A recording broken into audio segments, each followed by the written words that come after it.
అంబటి వాపస్ ఆగయా దారంతా జగడమేనయ్యా. Rajamahendravaram to Guntur via Vijayawada journey మొత్తం జగడమే. ప్రయాణం మొదలైన దగ్గర నుంచి ఇంటికి చేరుకునే వరకు పోలీసులతో వాగ్వాదం జరుగుతూనే ఉంది. రూల్స్ పాటించాలంటూ పోలీసులు అడ్డుకోవడం, ఇవేం రూల్స్ అంటూ అంబటి వాదించడంతో పెద్ద సీన్ క్రియేట్ అయింది.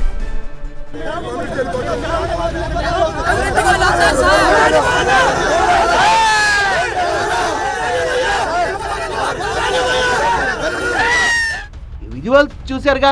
ఇందులో సీన్ నెంబర్ 1 రాజమహేంద్రవరం. జక్కంపూడి రాజా ఇంటి నుంచి గుంటూరుకు బయలుదేరే సమయం. Scene number 2 Guntur. రాజమహేంద్రవరం నుంచి గుంటూరుకు చేరుకున్న సమయం. ఈ రెండు సీన్స్ లో కూడా పోలీసులకు అంబటికి మధ్య వాగ్వాదం. బుధవారం రాత్రి రాజమహేంద్రవరం జైలు నుంచి రిలీజ్ అయిన అంబటి రాంబాబు మాజీ ఎమ్మెల్యే జక్కంపూడి రాజా ఇంట్లో బస చేశారు. తెల్లారిన తర్వాత టిఫిన్ చేసి అక్కడి నుంచి బయలుదేరేందుకు సిద్ధమవగా పోలీసులు ఎంట్రీ ఇచ్చారు. ప్రస్తుతం సెక్షన్ 30 అమల్లో ఉన్న కారణంగా ర్యాలీగా వెళ్లడానికి అనుమతి లేదంటూ అంబటికి చెప్పారు. వెంకటేశ్వర నగర్ దగ్గర అంబటి కాన్వాయ్ని అడ్డుకొని పోలీసులు నోటీసులు ఇచ్చారు. పోలీసుల తీరును నిరసిస్తూ కొద్ది దూరం నడుచుకుంటూ వెళ్లిన అంబటి ఆ తర్వాత పోలీసుల సూచనతో కారెక్కి గుంటూరుకు వెళ్లారు. సందర్భంగా అక్కడ హైడ్రామా నడిచింది. పోలీసులు నోటీసులు ఇవ్వడంపై ఆగ్రహం వ్యక్తం చేసిన అంబటి రాంబాబు 18 రోజుల తర్వాత ఇంటికి వెళ్తుంటే ఏంటి నిర్బంధాలు అంటూ ప్రశ్నించారు.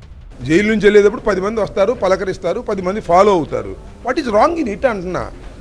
సాక్షాత్తు పోలీసు 100 మంది ఉండి నా ఇల్లు పగల కొట్టించారు దగ్గరుండి.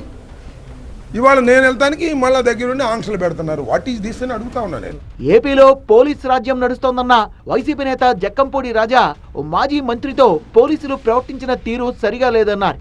కావాలని అధికార దర్పం ఏది చేసినా చెల్లుబాటు అవుతుందనేటువంటి ధోరణిలో ఇవాళ ప్రభుత్వం నడుస్తూ ఉంది. పోలీసులను అడ్డు పెట్టుకుని ఇలా అరచేతితో సూర్యుడిని ఆపాలనేటువంటి ప్రయత్నం అది సాధ్యం కాదు. అది ప్రజాస్వామ్యంలో నియంత్రణలాగా పరిపాలించేటటువంటి వాళ్ళకి చరిత్ర ఏం చెబుతుందో ఒకసారి తిరగి చూసుకుంటే వాళ్ళకి అర్థమవుతుంది.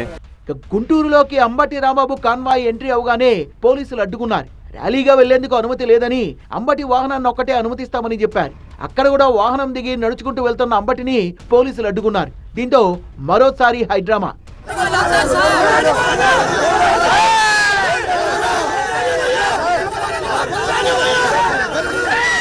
ఎట్టకేలకు సాయంత్రం 4:30కు తన ఇంటికి చేరుకున్నారు అంబటి రాంబాబు. సందర్భంగా వైసీపీ అభిమానులు బాణసంచా పేల్చి సంబరాలు చేసుకున్నారు. కుటుంబ సభ్యులు హారతిచ్చి ఇంట్లోకి స్వాగతం పలికారు. అంబటిని పలువురు వైసీపీ నేతలు పరామర్శించారు.